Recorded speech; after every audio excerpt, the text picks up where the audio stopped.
د دې تیږو په اړه ستاسو نظر څه دی چې دغه کوم کندنکاري چې شوې ده دا به د کوم وخت کې دلته به کوم تمدن تیر شوی وي؟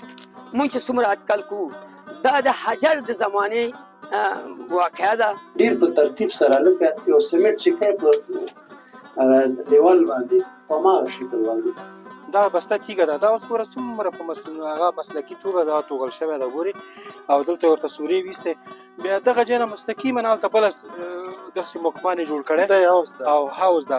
دلته د همدې تیږې لاندې خدای پاک دوی ته دلته چینه برابره کړې. سند داسې یو موجود دی چې سکندر مقدوني په دې منطقه باندې راغلی داسې. دا د زندان کمود دی. لاس دې ونیسم احساسه والله انډیواله وده چې زه کوشش وکړم زینه مو ورته جوړه کړه. یا الله خیر کړي. دا زندان نه وتل خو ولاکه سخته ده بیخي.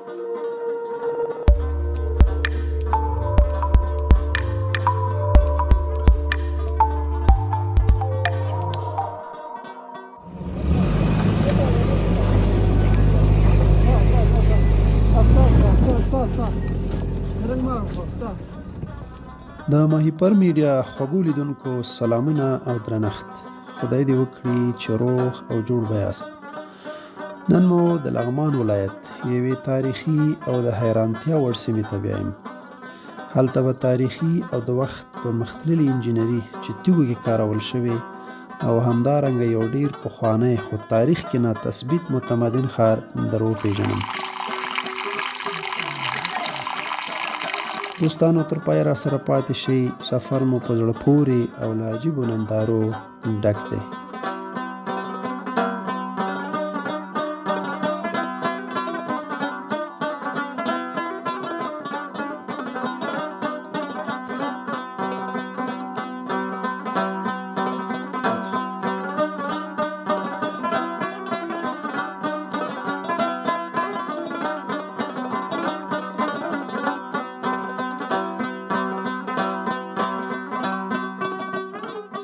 ته په لاره کې یو سمڅه دی، ډېر تعجب آور سمڅه ده، ډېره پراخه ساحه دی. ورداخلېږو چې دلته څه قصه ده.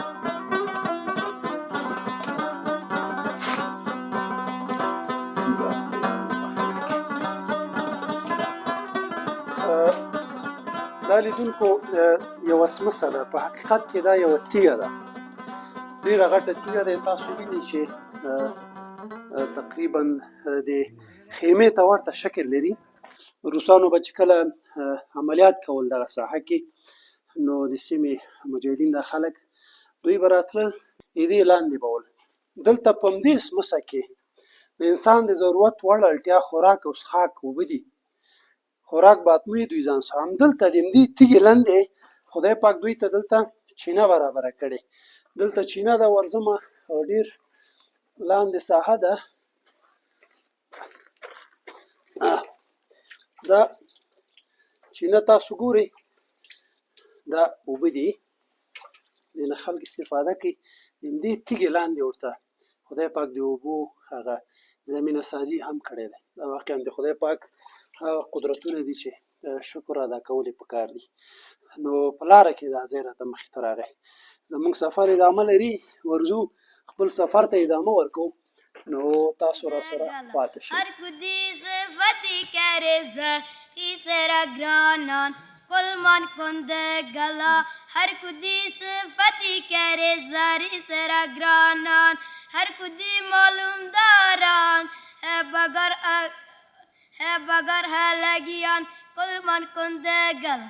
هر کدی صفتی کرے زخی سرا گرانان کلمان کند گلا. هر کدی صفتی کرے زاری سرا گرانان هر کدی معلوم داران. لیدونکو له 2 ساعته هوایي مزل څخه وروسته په غره کې مو راورسېدلو دغه د هدف وړ ساحې ته. دلته د دې سیمې یو فعال ځوان را سره دی، د ده سره به د دې سیمې او تیږو په اړه خبرې ولرو. وروره شرافت خان ستړی مه شئ. مننه اول خو ډېره مننه چې دا 2 ساعته مزل دې موږ سره ووهه، دې سیمې ته دې راوستلو. خدای درته اجر درکړي چې د سیمې خلکو د مشکلاتو دغه تاریخي ځایونه خلکو ته ورپېژنې. ځان دې معرفي کړه او راځه د دې تیږو په اړه موږ ته معلومات را.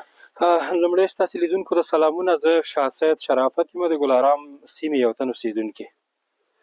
ډېره ښه ده شرافت صاحب، اول به د تیږو په اړه خبرې وکړو. د تیږو قدامت، تاریخ او تخم ځوانې پخواني نیکونو دې په اړه څه کیسه موجوده دی، ځکه دا د رسنیو نه پټې وې، خلکو هم په دې اړه معلومات نه درلودل. نو د دې تیږو تر شا کوم حقیقت پروت دی؟ احساس هم لکه د 300 کال وړاندې هغه حقیقي خبرې چې دلته خلک اوسېده 300 کال وړاندې خلک نه دي پاتې، نه هغې له خولې نه نقلي قول پاتې چې موږ هغه ووایو. خو 300 کال وړاندې لکه نیکونو د هغوی نیکونو له خولې دا کیسې چې دا د ډېر پخوا قدامت لري. یعنې داسې چاته تاریخ معلوم نه ده چې دا کومو خلکو کړی دا کار او کوم ډول دلته خلک اوسېدل. خو یوازې خلک چې دا ساحې ګوري، دا په دې تیږه کې دا څمڅې کیندل شوي دي، دا تیږه توغل شوې ده، نو دا ډېر پخوا قدامت لري. او دا تقریبا تاسې وګورئ په لوړه تیږو باندې دا تیږې کیندل شوي، ګوره دلته زینه کېښودل سي بیا دلته رسېدل کېږي. یعنې که چېرته یا به دا کسان ډېر لوړ ول او یا به دوی یو وسیله درلوده چې دا تیږو کې د څمڅې، خو لکه تاریخي قدامت یې معلوم نه ده چې موږ ووایو په دغه کال کې دا توغل شوي دي. د دې تیږو نه استفادې ډول ته تاسو اشاره مو کړه، اوس چې ګورو دې نه به څنګه استفاده کېدل، چې لپاره به استفاده؟ لکه د همغه دغه سیمې خلکو نه چې موږ دا کیسې اورېدلې دي، هغوی نه هم دا پوښتنه کړې، هغوی ویلي لکه دغه ساحې د هغه شرابو نه یو رقم د خټو نه به یې داسې لوښي جوړولې، هغلته یو څمڅه هغه د تیږې نه داسې یو موږ کوم ورته وایي، په شهي کې ورته کوم وایي، نو هلته به دا شراب دوی جوړوو، انګور به یې هلته ساته، یا مثلا یو میاشت یو نیم میاشت هلته به یې ښه اوبه کوو، بعد هغه نه به یې د لوښي کېښودلې، هغه به یې راوړه په دې څمڅو کې کېښوده، دی به یې دلته ساته، بعد هغه نه لکه یو ځینې خلک وایي خپله یې کاروو یا تجارت شکل، په دې شکل به یې دلته ساته، بیا به دوی یا یې بازار ته وړاندې کوو یا یې خپله استفاده دی کوو، په دې شکل یوازې د لپاره دوی ګټه اخیسته، لکه یې خلکو له خولې نه. یعنې خپله د اوسېدو لپاره بیا خو یو کس دوه کسه خو پکې ځایېږي، 3-4 کسه پکې ځایېږي. اوس موږ به وګورو هلته یو ځای کې حتی واښې کېښودل شوي دي. دمغه د واښه نه اوس یعنې خلک د واښو استفاده ته یې کوي، حتی یو 3-4 کسه پکې ځایېدي هم شي، ښه پراخ توغل شوي دي. ورځو نږدې نه به دا څمڅې وګورو چې دا جوړښت یې څنګه دی. شرافت صاحب صحیح ده؟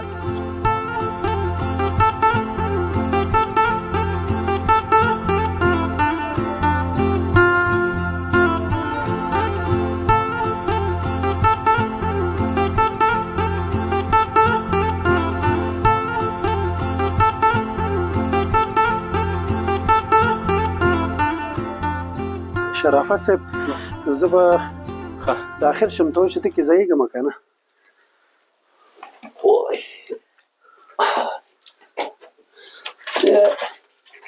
نو دا تقریبا آهنګ اخلي، اواز بلکل، یعنې په ملاسته 2 کسان ډېر راحت هلته ځایېږي. ډېره ګوره سیمه ډېره ده، دا حقاقي ګوره اوسني وسایل حتی نشي کولی داسې ډېر په ترتیب سره، لکه یو سیمنټ چې کوي په لیول باندې په هماغه شکل باندې کارول شوې ده، او لاندې هم تخت یې بیخي هوار ښه سمټ شوی ده. نو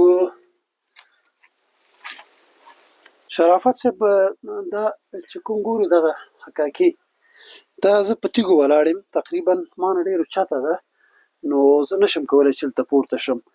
نو دلته به زینه ایښودل کېده که د دوی قدونه، دا به څنګه دلته ختل؟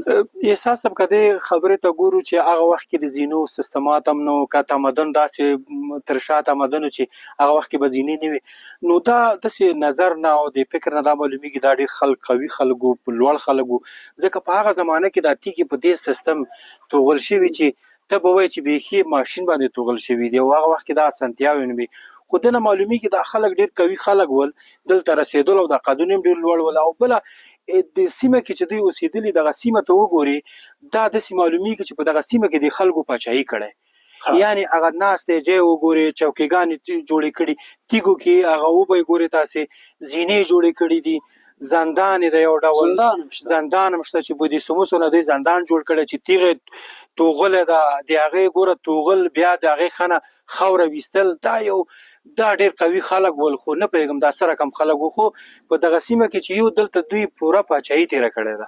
بالکل د کوم سهولتونه چې ښکاري دا د یو متمدن او پیشرفته ښاري ژوند یوه نښه دی حتمي، او دا د حکومت دنده ده چې دا موضوعات وڅېړي چې دلته څه قصه ده، اوس یونسکو فرهنګي برخې ټول په دې برخه کې کار کوي. زه نورې به یې وګورو. شرافت صاحب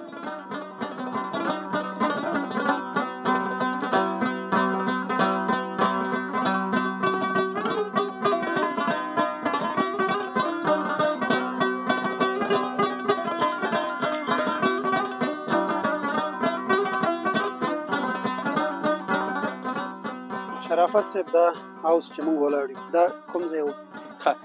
لکه هغه چې کلمان زماني صاحب یادونه کړه چې هغه مکمان په شاهي کې موږ کوم ته وایو. لکه دا اوس ګوره دا تیږه توغل شوې ده، دته موږ کوم وایو په شاهي کې؟ کوم هغه چې شراب پکې ساتل کېږي. دا د لپاره و چې دلته ګوره داسې دا سیمه ګورې چې دلته یو غرایزه علاقه دلته د انګور تاګونې به ډېر وي، نو د انګور به یې رااخیسته او په دې هغه کې به یې اچوه. دا دلته به یې دا شراب تقریبا 1.5 متر دا ډېر ځای ده. دا بسته تیږه ده. دا اوس ګوره څومره په هغه مسلکي توګه دا توغل شوې ده ګورې، او دلته ورته سورې ویستې. بیا دغه ځای نه مستقیما هلته بله دغسې مکمان یې جوړ کړی او هاوس ده. د ځای نه بیا هلته ساته همغه ځای نه دا داسې خلک وایي چې دغه ځای نه بیا هغه کټوو کې اچوه، بیا ساتلو ته یې هلته وړه، ساتلو ته آماده کوو به یې دلته، جوړو به یې دلته، وړه به یې هلته، نو هغه ځای کې به یې ساته یا یو میاشت یو نیم میاشت بعد هغه نه به بیا هغوی انتقالوو چې کومه سې وړه. شرافت صاحب دا شیان چې سړی ویني پخواني تاریخي قصې یا قرآن کریم کې چې کوم قصې د انبیاو دي، بیخي هغه زمانې ته سړی ستنوي، په هغه زمانه داسې حقاقي داسې فکر، نو واقعا د تعجب وړ ځای دی. بلکل احساس صاحب اوس وګورئ د نه پاس هلته یو بل سمڅه جوړه کړی، د خواته اوس ورځو هلته زینې جوړې کړي په دې سیمه کې، او یو یې زندان جوړ کړی چې تعجب خبره ده چې زندان دوی جوړ کړی کومه لکه داسې شواهدو نه معلومیږي دا خلک دلته اوسېدلي بسته پاچاهي یې تېره کړې. بلکل ورځو شرافت صاحب زندان برخې هم ګورو، لیدونکي به تر څو ښکلي فټیلونه د دې په لاره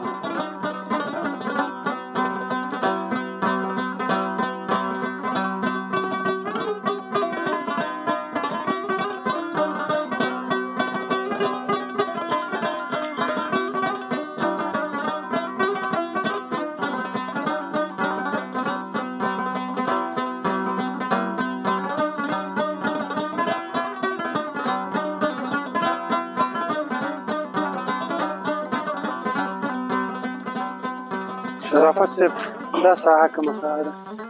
احساس صاحب تاسې وګورئ په دې دغه تیږو کې تاسې زندان پیدا کولی شئ کوم ځای کې ده، یعنې دا یې داسې اړخ ده چې هغه زندان چې کومې خوا نه نابلد سړی راشي هېڅ معلومات نه کېږي په داسې یو مصنوي توګه او داسې یو حیرانوونکې توګه دا توغل شوی داسې نه معلومېږي. تاسې به وپېژنئ په دې سیمه کې هغه شته تیږې د زندان په نوم نه تر سترګو کېږي. اوس راځه زندان درته ښیم چې زندان چېرې ده.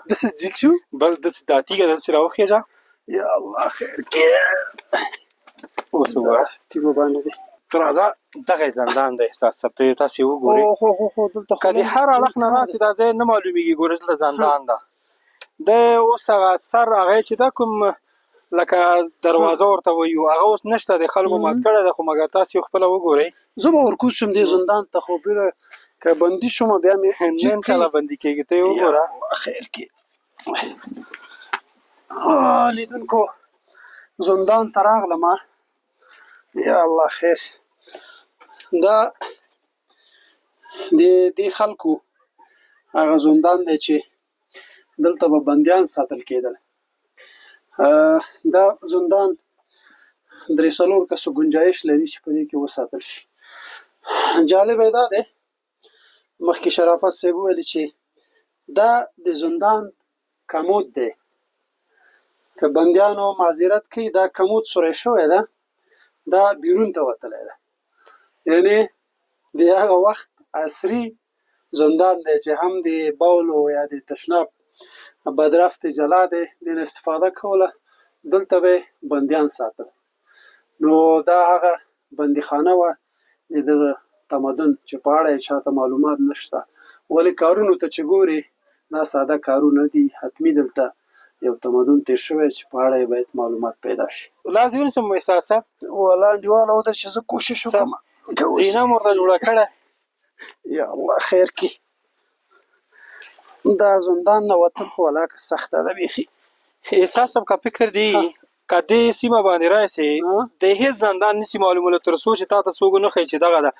یعنې دې ته وګوره چې دا زندان داسې یو جوړ شوی دی چې که عملا څوک چاپه راځي پې یا د معلوماتو دپاره په اسانه نه پیدا کېږي. هېڅوک یې نشي واقعا چې دوی خپله بند مدم پوره نشي یوه یې پې زړه رحم نه وی نو دې ځای نه څوک نشو وتلی. شرافت صاحب ډېره مننه چې نن د ګلارام په غرونو کې کابل تقریبا 15 ساعته وګرځولو. زحمتونه دې وبخښه. ډېره مننه کوم درتانه چې نن د تکلیف وویسته نن ورځ زموږ ته راکړه. مننه احساس صاحب، تاسو نه هم یوه نړۍ مننه کوم ځکه چې زموږ هغه سیمه چې نالیدلې سیمه ده، چا نه لیدلې، هغه سیمې چې پکې کومې دي هغه تاسې لیدونکو له لارې خلکو ته وړاندې کړلو، وم کته پې. تاسو نه هم یو جهان مننه کوو. تشکر. ژوندی اوسئ.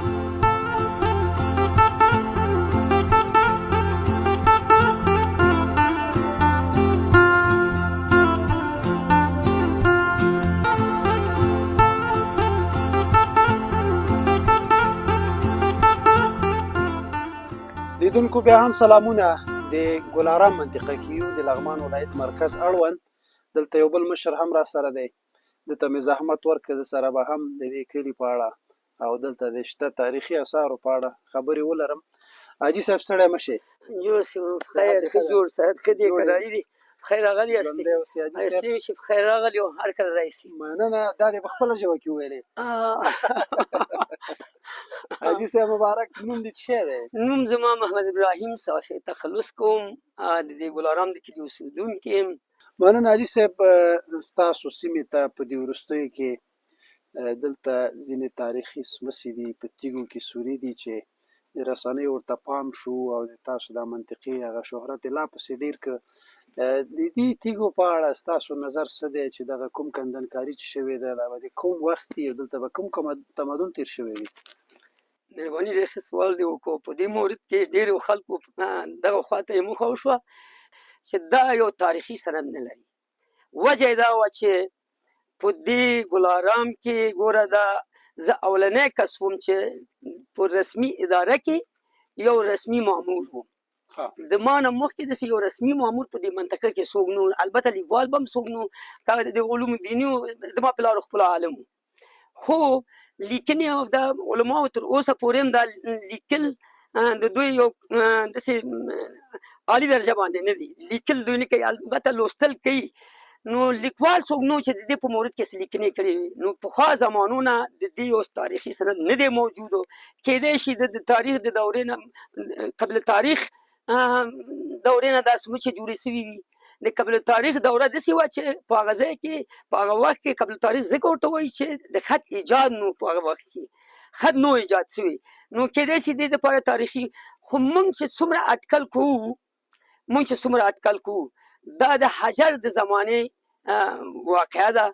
په دې وطن کې به داسې مخلوق اوسېدلي وي چې په هغه وخت کې ګوره دا اوس اجتماعي ډول باندې ژوند دی، مترقي ژوند دی، تمدن دی. نو هغه وخت کې داسې هر څوک لکه یو هغه غوندې حتی د هغوی خوراک هم وحشي حیوانات ول. په صوباړو به یې وهل. نو دغه ځای کېدای شي چې دا ځنګل و. د هغه زمانې خلک کورونه نسل جوړوي. کنه اسانه خبره وه دلته خټه باندې اوبه واچوه، خټه جوړه شي، کلات یې جوړ کړه. خو دوی به تیږې تراشلې په تیږو کې کورونه جوړ کړي. کېدای شي دا سمچونه داسې سمچونه دي اوس د انسان د رسېدو نه لږ اوچت دي. خو هغه خلک چونکې د قدیم خلکو قدونه یې ډېر ژږ وو نو دوی په قدم باندې دې ځای ته خطر هم د ځناورو نه به په امن کېدل، د شپې به په دې ځای کې اوسېدل. داسې معلومېږي چې په دې هغه کې دغه سمچونو ته چې ګورو دلته داسې سمچونه موجود دي چې تقریبا د هغه زمانې دا کېدای شي د نبي علیه السلام د بعثت نه مخکې دا شراب دا اوس نشو چې دا به د کوم دین مذهب د کوم دین د کوم کیش خلک به خو د شرابو د جوړولو ځایونه هم شته دي.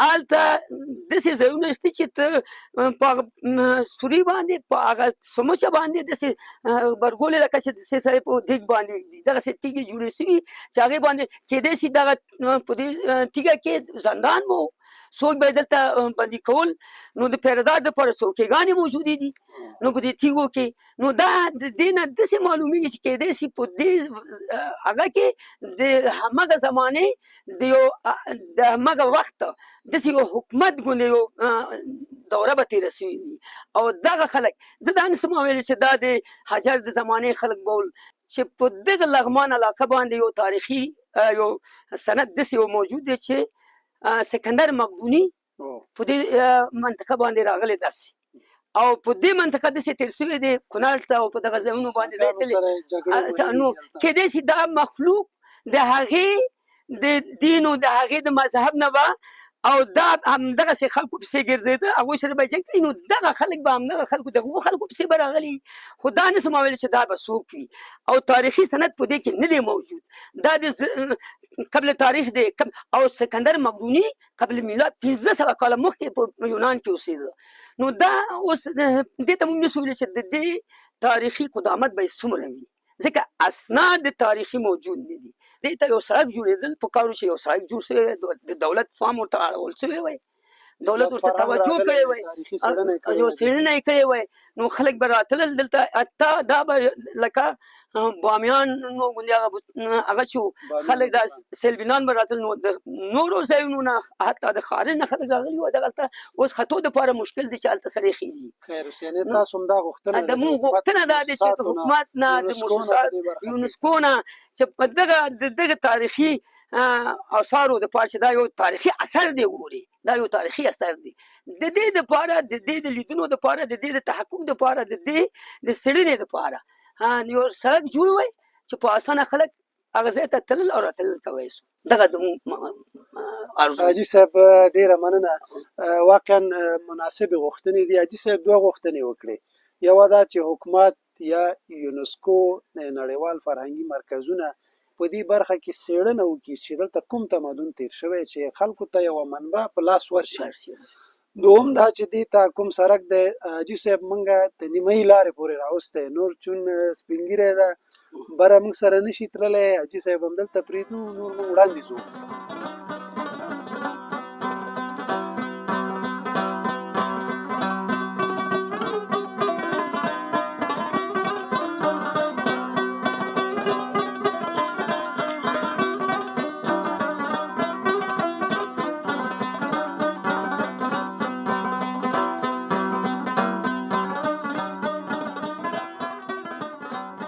حاجي صاحب ستړی مه شئ ډېره مننه کوم چې موږ ته د وخت راکړ او موږ سره خبرو ته حاضر شولې وعلیکم سلام په خیر حال یو ژوندی اوسئ حاجي صاحب اول دا زما لیدونکو ته ځان ور وپېژنه بیا به د کلي په اړه خبرې وکړو زه ورور د ګلارام د درې یو مشر په حیث یم چې نوم مې حاجي زمان شاه ده او د ګلارام د درې اوسېدونکی یم حاجي صاحب مننه خیر اوسئ بس موږ او تاسو ټول د غرونو خلک یو خو ستا ښاري ژوند ته څوک تللي دي موږ غرونه او علاقه کلیوالې سیمې دا زموږ د ټولو د افتخار ساحې دي ځکه زموږ اکثریت تغیرات د همدغو ساحو نه راغلي دي حاجي صاحب د کلي نوم دې واخیست راځه د خپل کلي په اړه معلومات ورکړه د ګلارام کلی څنګه کلی دی بس ورونو ګلارام خو ټول یوه دره په نوم یادېږي چې ګلارام دره ده بیا دا ګلارام دره کې درې څلور غټ غټ کلي دي چې اوس فعلا چې موږ تاسې اوسېږو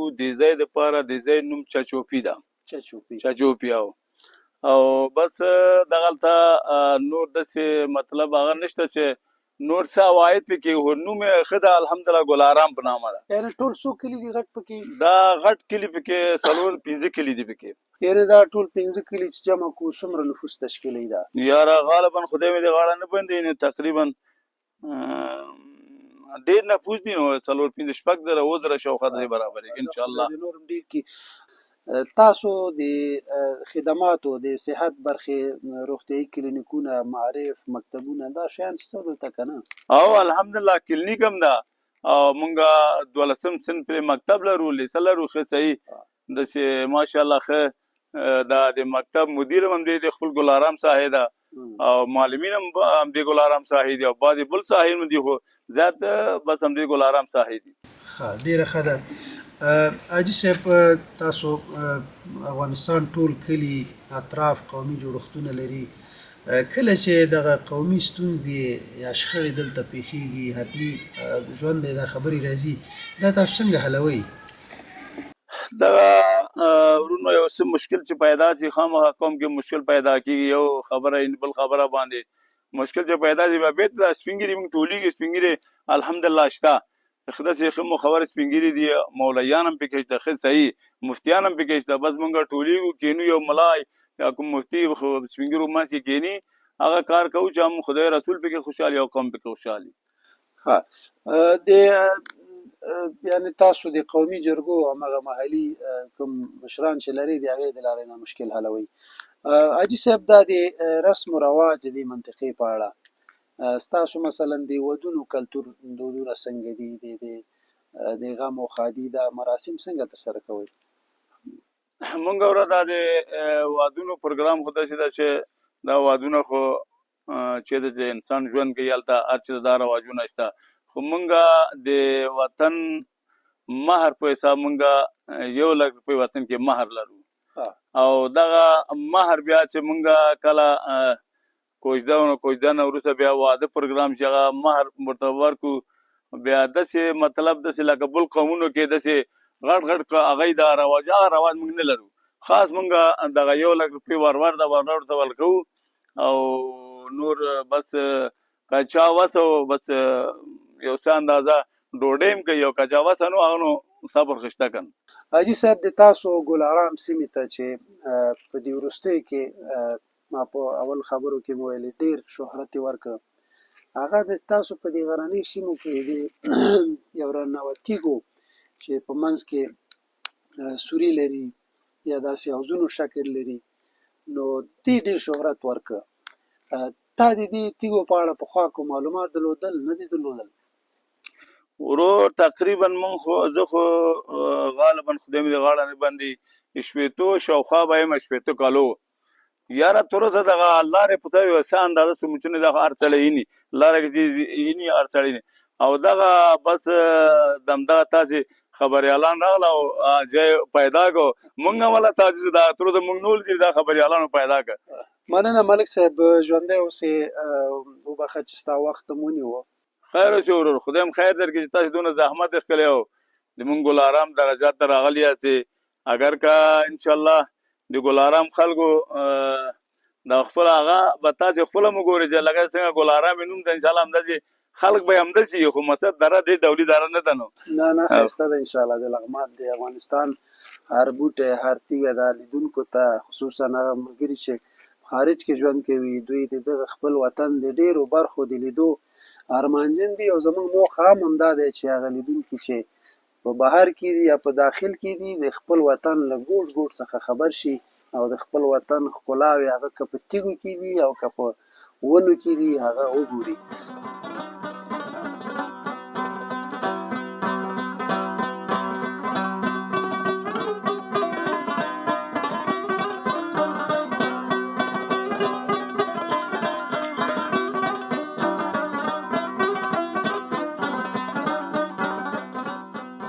دا متمدنه ښار چې د عصر مطابق تاریخ معلوم نه دی، د لغمان په ګلارام سیمه کې موقعیت لري، څومره چې پکې وګرځې هومره تاریخي ځایونه لري. موږ له سهار راغلي یو، دا د اوس اذانونه کېږي ماسپښینه پورې وګرځېدلو، د دې ځای مغارې، زینې، زندانونه او دغسې تختونه دا اوس چې زه ناست یم دا تکیهګاه دا ټول تراش شوی ده، دلته به مجلسونه کېدل. موږ پکې نن ډېر وګرځېدلو او تاسو ته هم په زړه پورې معلومات چمتو کړل. تر هغې چې بیا له یو بل تاریخي ځایه لیدنه یا نورې خپرونې تاسو ته چمتو کوو، په الله مو سپارم. د ماهیپر میډیا چینل تاسو سبسکرایب کړئ، خوښې کړئ. موږ به تاسو ته ستاسو په خوښه هغه نالیدلې سیمې وړاندې کوو کوم چې تاسو بیخي لیدلې نه وي. او نور هم په الله سپارم درنو لیدونکو، هر ځای کې چې یاست خوښ او خوشحاله اوسئ.